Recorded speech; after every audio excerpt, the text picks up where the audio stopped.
2022년 4월 3일 길가온교회 주일예배 말씀입니다. 오늘 본문은 사사기 4장 1절에서 10절까지 말씀입니다. 같이 봉독하겠습니다. 에훗이 죽으니 이스라엘 자손이 또 여호와의 목전에 악을 행하매 여호와께서 하솔에서 통치하는 가나안 왕 야빈의 손에 그들을 파셨으니 그의 군대 장관은 하루셋 학고임에 거주하는 시스라요 야빈 왕은 철병거 900대가 있어 20년 동안 이스라엘 자손을 심히 학대했으므로 이스라엘 자손이 여호와께 부르짖었더라. 그때에 랍비돗의 아내 여선지자 드보라가 이스라엘의 사사가 되었는데 그는 에브라임 산지 라마와 베델 사이 드보라의 종려 나무 아래에 거주하였고 이스라엘 자손은 그에게 나아가 재판을 받더라. 드보라가 사람을 보내어 아비노함의 아들 바락을 납달리 게데스에서 불러다가 그에게 이르되 이스라엘의 하나님 여호와께서 이같이 명령하지 아니하셨느냐. 너는 납달리 자손과 스불론 자손 10,000명을 거느리고 다볼산으로 가라. 내가 야빈의 군대 장관 시스라와 그의 병거들과 그의 무리를 기손강으로 이끌어 내게 이르게 하고 그를 내 손에 넘겨주리라 하셨느니라. 바락이 그에게 이르되 만일 당신이 나와 함께 가면 내가 가려니와 만일 당신이 나와 함께 가지 아니하면 나도 가지 아니하겠노라 하니 이르되 내가 반드시 너와 함께 가리라. 그러나 내가 이번에 가는 길에서는 영광을 얻지 못하리니 이는 여호와께서 시스라를 여인의 손에 파실 것임이니라 하고 드보라가 일어나 바락과 함께 게데스로 가니라. 바락이 스불론과 납달리를 게데스로 부르니 10,000명이 그를 따라 올라가고 드보라도 그와 함께 올라가니라. 오늘은 조건이 아닌 믿음을 걸라라는 제목으로 하나님 말씀 전하겠습니다. 이제 사사기 4장으로 넘어왔습니다. 이 4장도 어김없이 같은 말로 시작을 하고 있죠. 사사기에서 아주 익숙한 말, 그리고 안타까운 말, 왜 이스라엘은 그렇게 살았는지 알 수 없는 말, 그 말이 무엇입니까? 또 여호와의 목전에 악을 행하매. 1절 말씀 같이 보겠습니다. 에훗이 죽으니 이스라엘 자손이 또 여호와의 목전에 악을 행하매. 이스라엘은 사사 에훗의 죽음 이후에 또다시 하나님 앞에 악을 행하는 그릇된 길로 갔던 겁니다. 그러면 이제 무슨 일이 닥치게 될까? 하나님이 진노하시고 그들을 징계하실 것입니다. 지금까지 그래 왔듯이 이방 민족에게 그들을 넘기실 겁니다. 2절 말씀에 보면 여호와께서 하솔에서 통치하는 가나안 왕 야빈의 손에 그들을 파셨으니 그의 군대 장관은 하루셋 학고임에 거주하는 시스라요. 이번에는 누굽니까? 가나안 왕 야빈의 손에 그들을 파셨다고 합니다. 그런데 여기서 한 가지 확인할 것은 가나안 왕이라고 하니까 마치 가나안이라는 나라가 있는 것처럼 들리지만 우리가 잘 알듯이 가나안은 특정한 지역의 명칭이지 어떤 국가의 이름은 아닙니다. 당시에는 한 도시가 국가처럼 운영되고 있었는데 야빈이 가나안 지역에서 가장 강력한 도시 국가를 이루고 있었기 때문에 가나안 왕이라고 말하는 겁니다. 그리고 그에게 군대 장관이 있었습니다. 바로 시스라라는 사람입니다. 그들이 통치하는 주 무대가 하솔 지역이었는데 이 지역은 이스라엘에게 있어서 사연이 있는 곳입니다. 여호수아 11장에 보시면 여호수아가 하솔을 점령하게 되죠.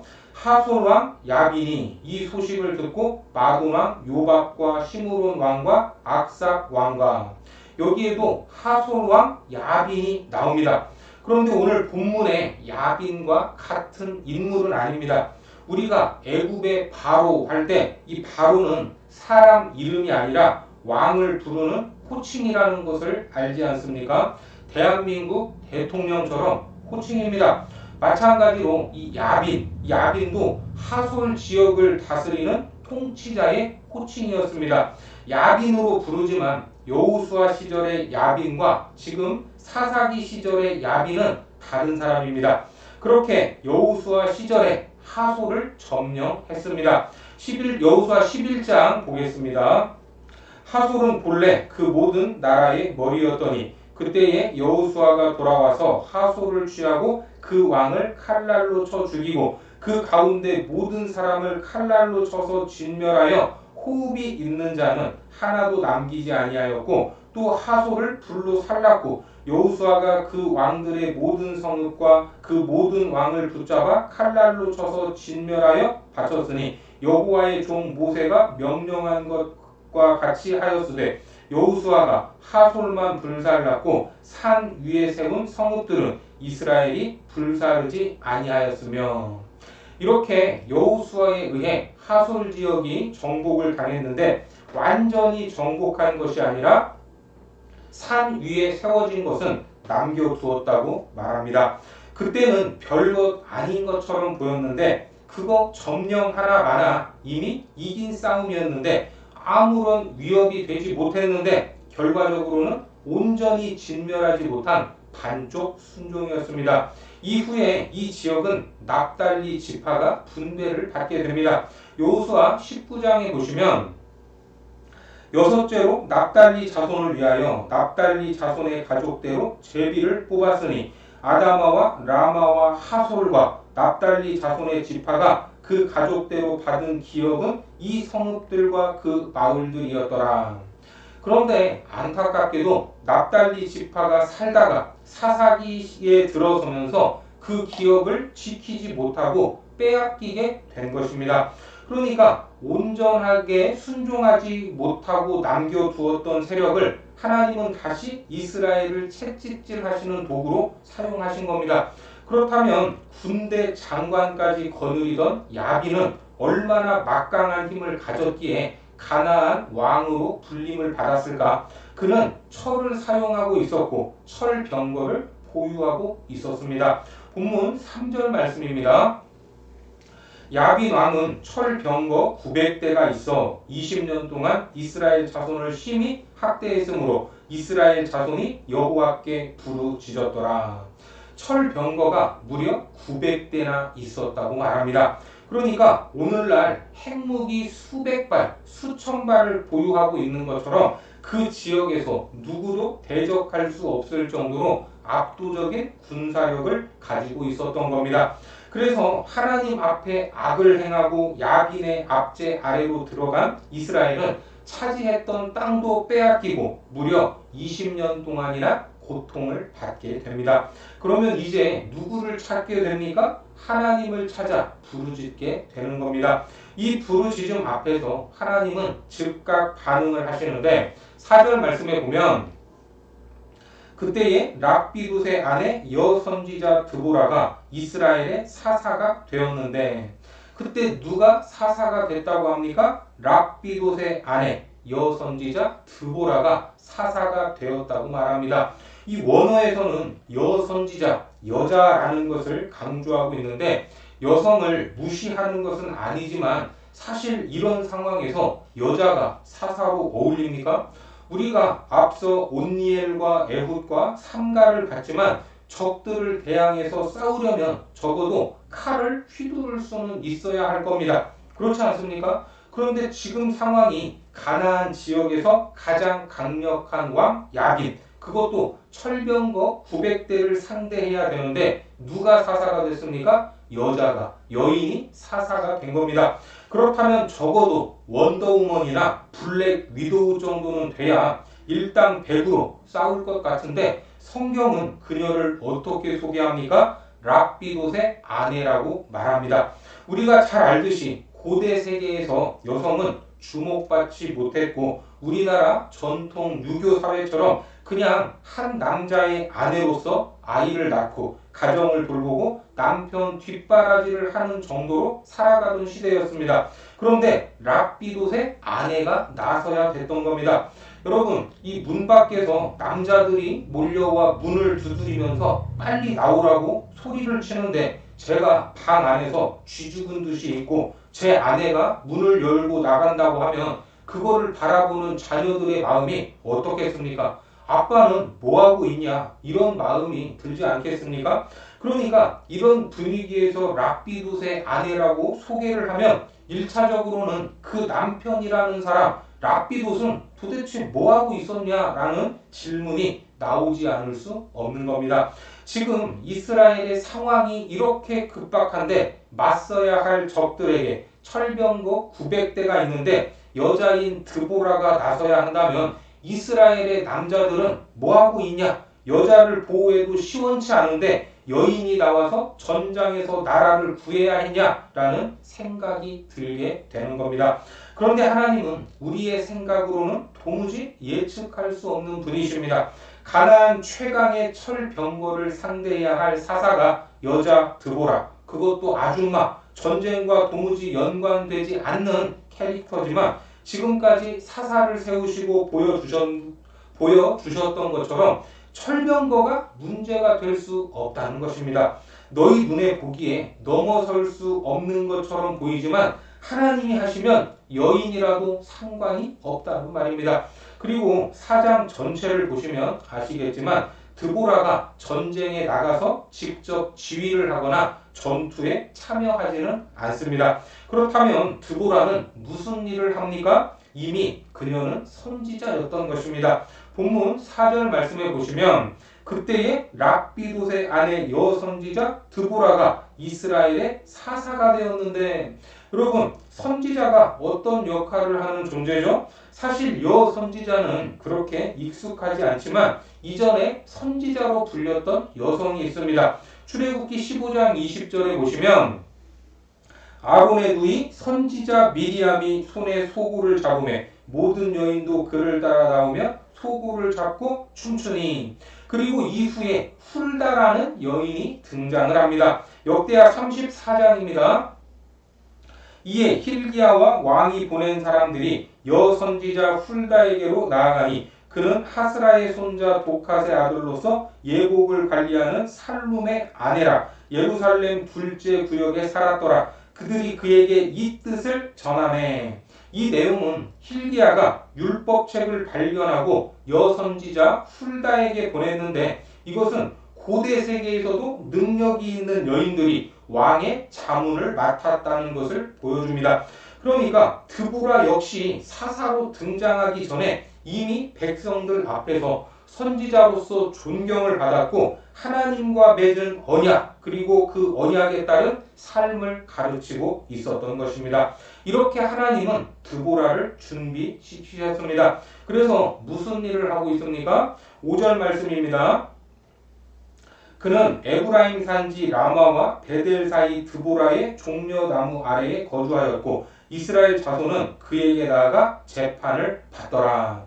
재판하는 일을 맡았습니다. 사사는 대개 공동체가 위험에 처했을 때 전투를 하러 나가는 것이 주된 역할이었지만 평상시에는 재판하는 일도 수행을 했습니다. 그래서 사사를 영어로 저지라고 하지 않습니까? 특히 주목할 만한 것은 드보라가 종려나무 아래에 거주하면서 이스라엘이 재판을 받았는데, 이 재판이 뭡니까? 양자 사이에 분쟁이 생겼을 때 옳고 그름을 판단하는 행위입니다. 그렇다면 이 재판의 기준은 무엇입니까? 바로 하나님의 말씀입니다. 다시 말해 하나님의 말씀을 그 백성들에게 가르치고 있었던 것입니다. 그녀가 선지자였기 때문에 이렇게 할 수 있었죠. 하나님의 말씀에 정통한 사람으로서 말씀에 정통하지 못하면 선지자 노릇도 재판도 하지 못했을 겁니다. 그래서 이 장면은 단순히 재판하는 것 이상의 의미를 갖는데 바로 하나님께 대한 신앙의 행위가 되는 것입니다.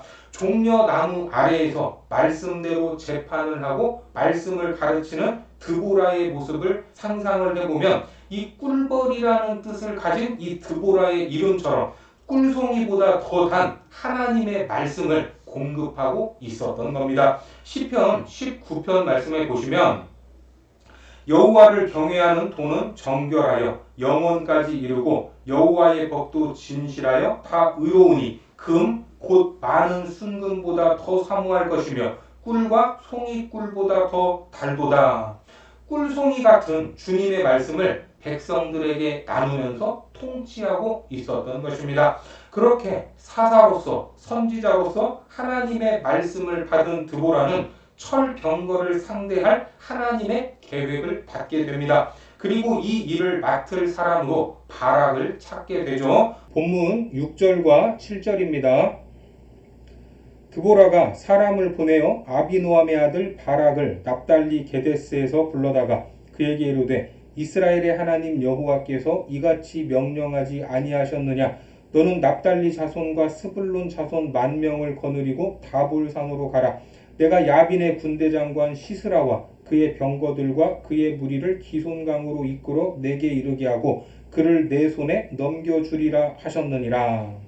여기서 바락이라는 인물이 등장을 하는데 드보라는 바락에게 싸우러 나가라고 말하면서 아주 구체적인 계획을 말합니다. 납달리 지파와 스불론 지파에서 10,000명을 이끌고 다볼산으로 가서 진을 치라는 겁니다.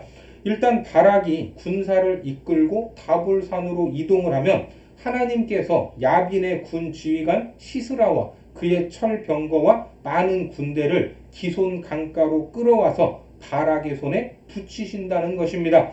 여러분 어떻습니까? 지금까지 하나님이 이스라엘을 이방에 넘기시면 이방의 압제를 받았고 이방을 이스라엘에게 붙이시면 간단히 적의 우두머리를 꼬꾸라뜨렸습니다. 바로 이기는 것이죠. 그러니까 이 말씀을 전해 들은 바락의 입장에서는 땅 짚고 헤엄치기나 마찬가지입니다. 그냥 명령대로 움직이기만 하면 하나님이 다 알아서 해 주실 것 아닙니까? 그런데 이 말을 들은 바락의 태도가 좀 이상합니다. 본문 8절에 보니까 바락이 그에게 이르되 만일 당신이 나와 함께 가면 내가 가려니와 만일 당신이 나와 함께 가지 아니하면 나도 가지 아니하겠노라 하니. 나가라면 그냥 가서 싸우면 될 일인데 굳이 누구를 끌고 가려고 합니까? 드보라를 끌고 가려고 합니다. 드보라가 같이 가야만 자기도 나가서 싸울 것이라고 합니다. 조건을 걸고 있습니다. 조건을 건다는 것은 주도적으로 하기 싫다는 것이고 어쩌면 자신이 없다는 말이기도 합니다.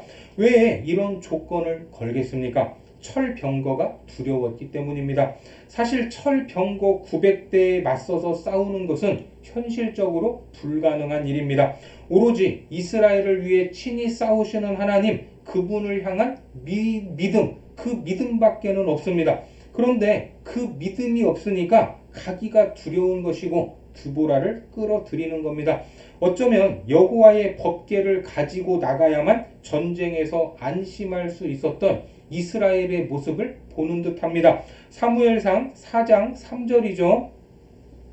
백성이 진영으로 돌아오매 이스라엘 장로들이 이르되 여호와께서 어찌하여 우리에게 오늘 블레셋 사람들 앞에 패하게 하셨는고 여호와의 언약궤를 실로에서 우리에게로 가져다가 우리 중에 있게 하여 그것으로 우리를 우리 원수들의 손에서 구원하게 하자 하니. 그러니까 말씀에 대한 순종은 조건부 순종이 될 수 없습니다. 전적인 믿음으로 순종해야 합니다. 철병거가 문제가 아니라 그것을 바라보는 내 마음이 문제였던 것입니다. 결국 드보라는 한 가지 예언을 더하게 되죠. 본문 9절에 보시면 이르되 내가 반드시 너와 함께 가리라. 그러나 내가 이번에 가는 길에서는 영광을 얻지 못하리니 이는 여호와께서 시스라를 여인의 손에 파실 것임이니라 하고 드보라가 일어나 바락과 함께 게데스로 가니라. 하나님은 이 전쟁을 통해서 바락에게 영광이 되지 않을 것이라고 말합니다. 그 영광이 어디로 갑니까? 한 여인에게로 넘어갈 것이라고 하십니다. 결국 궁극적인 적은 눈에 보이는 철병거가 아니라 자기 안에 있는 불신앙이었던 것입니다. 어떻습니까? 오늘 우리도 믿음으로 산다고 하지만 우리 안에도 불신앙이 있습니다. 두려워하는 것들이 있다는 말입니다. 하지만 우리는 하나님의 말씀, 그 약속의 말씀을 더 붙잡고 믿어야 할 것입니다.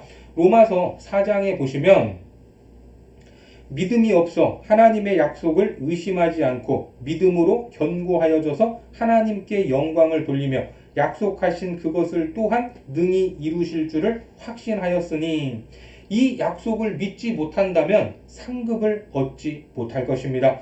사도 바울의 마지막 고백을 보시면 이렇습니다. 디모데후서 4장에 나는 선한 싸움을 싸우고 나의 달려갈 길을 마치고 믿음을 지켰으니 이제 후로는 나를 위하여 의의 면류관이 예비되었으므로 주 곧 의로우신 재판장이 그날에 내게 주실 것이며 내게만 아니라 주의 나타나심을 사모하는 모든 자에게 도니라.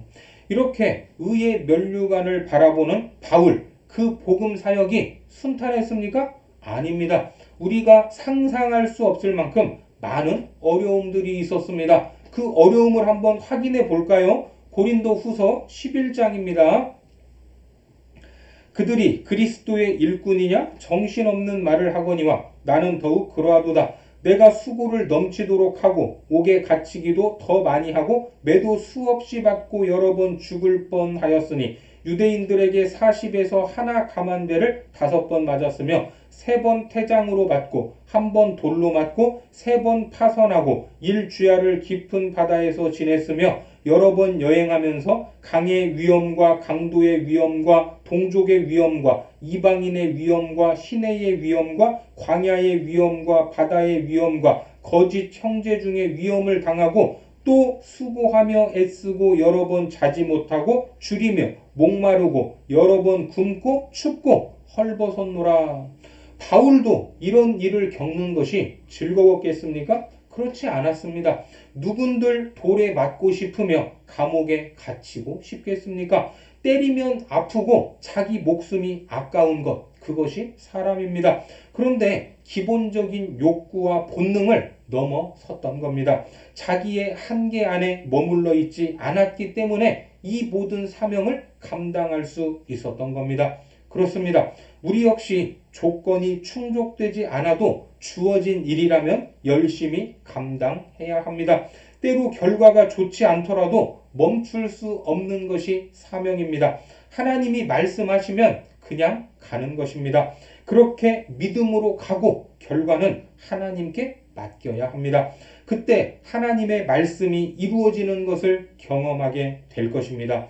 오늘 드보라의 부름을 받은 바락이 시원하게 순종하지는 못했지만 성경은 바락을 믿음의 사람으로 인정하고 있습니다. 히브리서 11장 32절에 보시면 내가 무슨 말을 더 하리요? 기드온, 바락, 삼손, 입다, 다윗 및 사무엘과 선지자들의 일을 말하려면 내게 시간이 부족하리로다. 비록 적장 시스라를 물리치는 영광을 얻지는 못했지만 야빈의 군대와의 전투, 자기가 해야 할 일은 다 했기 때문입니다. 사사기 4장 16절에 보시면 바락이 그의 병거들과 군대를 추격하여 하루셋 학고임에 이르니 시스라의 온 군대가 다 칼에 엎드러졌고 한 사람도 남은 자가 없었더라. 신앙생활을 하면서 우리도 조건을 걸 때가 있습니다. 이것만 주시면 뭘 하겠다. 뭐가 없어서 이것은 못하겠다. 하나님 앞에서 이런저런 불평을 늘어놓을 때가 있습니다. 하지만 하나님은 조건으로 일하시는 분이 아닙니다. 조건이 아닌 믿음 가운데 역사하시는 분임을 믿으시기 바랍니다. 하나님의 약속을 받았을 때 우리는 믿음으로 반응을 해야 합니다. 누가복음 1장 37절에 대저 하나님의 모든 말씀은 능하지 못하심이 없느니라. 능치 못함이 없는 하나님께서 기회를 주시고 은혜를 주실 때 조건이 아닌 믿음을 걸고 나아가 하나님이 예비하신 영광과 상급을 누리는 거룩한 자녀들이 되시기를 주님의 이름으로 축원합니다. 기도하겠습니다. 하나님, 우리의 믿음이 때로는 조건에 의해 불순종과 순종을 결정할 때가 있음을 고백합니다. 우리의 연약한 믿음을 용서하시고 말씀하시는 하나님, 능하지 못함이 없으신 하나님을 전적으로 신뢰하게 하여 주옵소서. 그리하여 아직도 넘지 못하고 두려워하는 우리 안에 철병거, 그것을 넘어서게 하시고 승리와 영광을 주시는 하나님의 역사를 목독해 하여 주옵소서. 예수님의 이름으로 기도드립니다. 아멘.